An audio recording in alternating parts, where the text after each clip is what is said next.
Dealer level scanner with no annual fees and free lifetime updates that can scan all of the systems on your car, has OE level bidirectional functionality and 31 special functions for a decent price. Is this KINGBOLEN K7 too good to be true or a great value?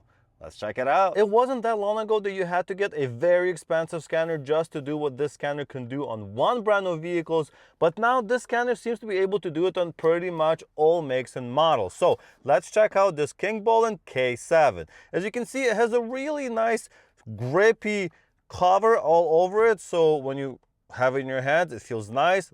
Nice little handle right here, so you can hold it with one hand. Of course, you have your power button at the top. You have some USB ports here at the bottom, right there. So you have your USB-A and USB-C. And of course, you also have a camera in the back. In the box, well, there's not that much in the box, but you do get a nice carrying case. You have your wireless adapter, so this is wireless. And you have your USB cable for charging. Since this is wireless, you will have to plug it in to charge. You also have a manual, so the manual just shows some specs, but nothing too crazy. This unit does have a 7-inch screen, and probably not the highest resolution, but good enough for what we're doing here. It has a 3150 milliamp hour battery, so it should last quite a long time. I have not charged it since getting this unit, and I've already scanned this car a couple of times, plus downloaded all of the updates, and it's still at 83%. So I'm sure you can use it at least for a full day or a couple of days before you run out of battery. And yes, this is an all system scanner, so it means you can scan all of the systems on your vehicle.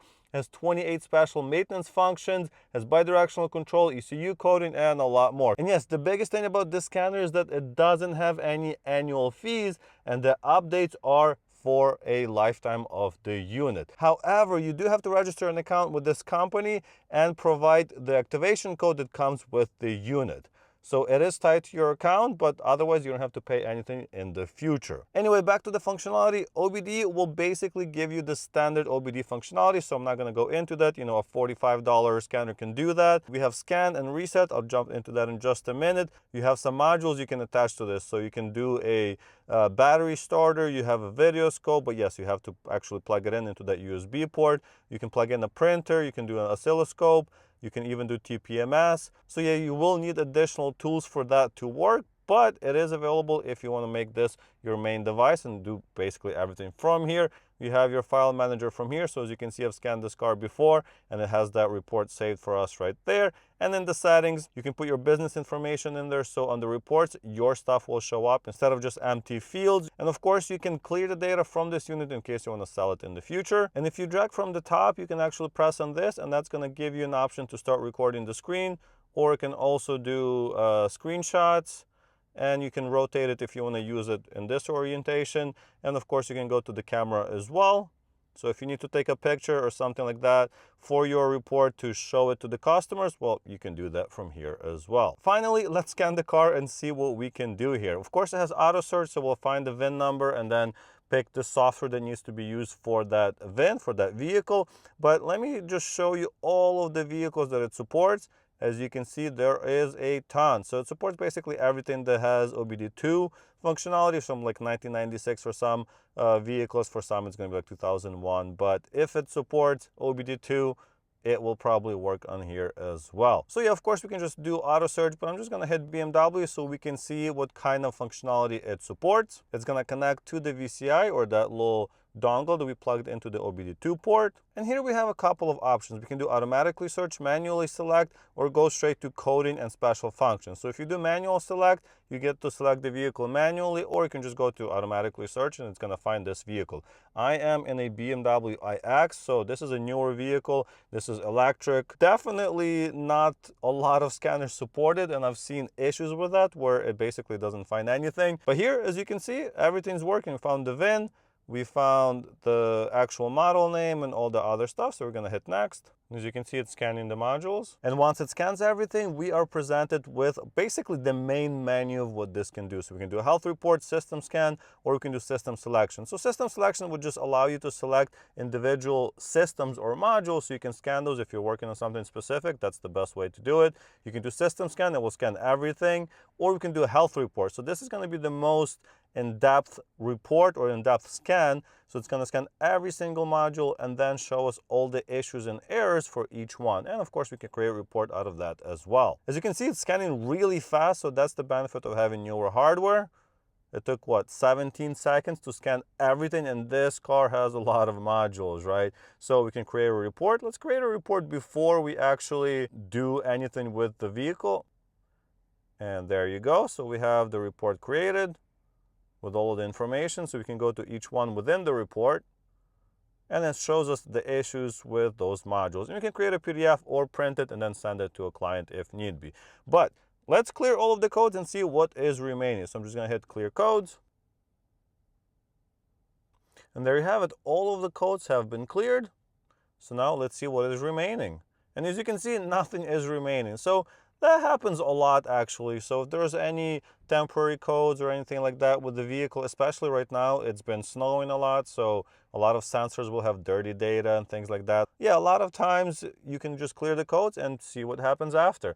But of course, if you take it for a drive and some things reappear, those are going to be more permanent codes that you have to look into. But what else can we do here? Well, a lot, actually. Every single module has a lot more to offer. So even if you go into something as simple as the gear selector switch, there it is, gives us a little bit more information. I'm going to hit continue. And here we can read default codes. So if there were any present before we erase them, we could see them, or we can clear them individually from that module. We can also read the data stream. So we can get all of the data for every single module. If you have any kind of sensors or actuators or anything that you need the data for, well, you can get it from here. So if you do select all, hit OK, boom, all of that information is here. So if I press the auto hold button right now, pressed, not pressed. As you can see, so it's live. It shows that information live to us. And of course, you can graph all of this, combine it, or record it, or even create a report. One last thing I wanted to show you is its graphing capabilities. It can do up to 4 data streams at once. Obviously, there's different data under different modules. For example, under instrument panel, we can select all of this data, and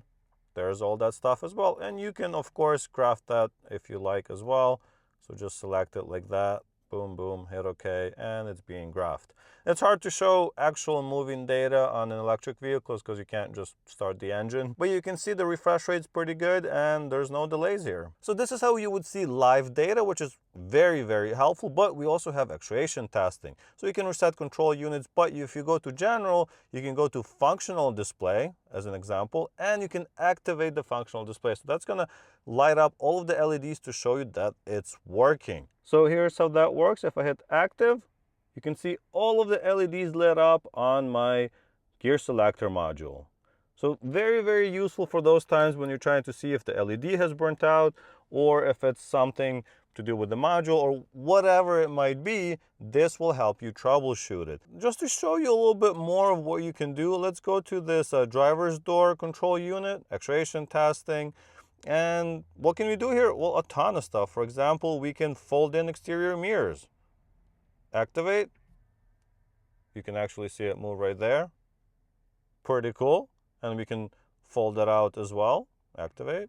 There you go. And obviously you can do this in every single module that supports it. So if it's an ICE vehicle, you can activate injectors and electric fans and coolant pumps and basically anything that you wish. And actually you can do a lot of that stuff on this vehicle as well. So obviously that's a big part of this scanner. You can read all of the modules, and you can do bidirectional functionality on most of those modules. But there is more. For example, if you go to special functions, this is separate from the maintenance items that we're going to see later.